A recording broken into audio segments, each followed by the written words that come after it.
আসসালামু আলাইকুম। মাল্টিটাস্কিং করবেন নাকি সিঙ্গেল টাস্কিং? দুইটাই। যখন যেটা যেখানে প্রয়োজন।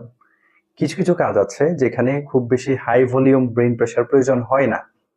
যেমন আপনি হাঁটছেন, সেখানে আপনার খুব বেশি হাই ভলিউম ব্রেইন প্রেসার প্রয়োজন হচ্ছে না। আপনি আপনি জিম করছেন, সেখানেও খুব বেশি ইন্টেন্সিভ ব্রেইন এফোর্ট আপনার দেওয়া প্রয়োজন হচ্ছে না। সেখানে আপনি এমন আরেকটা কাজ করতে পারেন যেটাতে খুব লেস ব্রেইন এফোর্ট দিয়ে আপনি ওই কাজটা করে নিতে পারেন। যেমন আপনি কোনো একটা পডকাস্ট শুনতে চাচ্ছেন, 2 ঘন্টার একটা পডকাস্ট।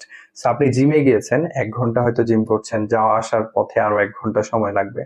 সো ওভারঅল 2 ঘন্টার এই যে যাওয়া আসা এবং 1 ঘন্টা জিম করা, এই সময়টার ভিতরে আপনি একটা 2 ঘন্টার পডকাস্ট শুনে ফেলতে পারেন। এখানে আপনার দুইটা কাজ একসাথে হয়ে যাচ্ছে।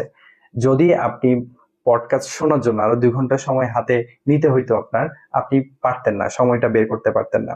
সো এই ক্ষেত্রে মাল্টিটাস্কিং আপনাকে সাহায্য করছে।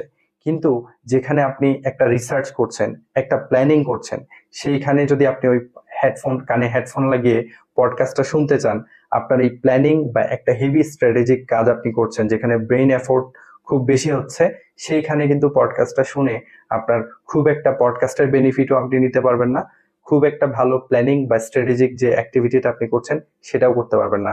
সুতরাং যেই কাজটাতে আপনি অনেক হাই এফোর্ট দিচ্ছেন, লেটস সে এই যে স্ট্র্যাটেজিক কোনো একটা প্ল্যানিং করছেন, আপনি ডকের ভিতরে আপনি অনেকগুলো প্ল্যান সাজাচ্ছেন, ব্রেনকে স্ট্রং করছেন, ব্রেনকে ফাংশন করছেন, ব্রেনের উপর প্রেসার দিচ্ছেন, সেই সময়টাতে যদি আপনি আরো একটা কাজ করেন, পডকাস্ট শোনেন বা অন্য আরেকটা আপনি মনে করছেন এটা লেস এনার্জেটিক কাজ, কিন্তু সেইটা আপনার এই কাজের কোয়ালিটিটাকে হ্যাম্পার করবে এবং ওই কাজের বেনিফিটটাও আপনি নিতে পারবেন না। সো সেখানে মাল্টিটাস্কিং করা যাবে না। সেখানে মাল্টিটাস্কিং করলে আপনার কাজে হ্যাম্পার হবে।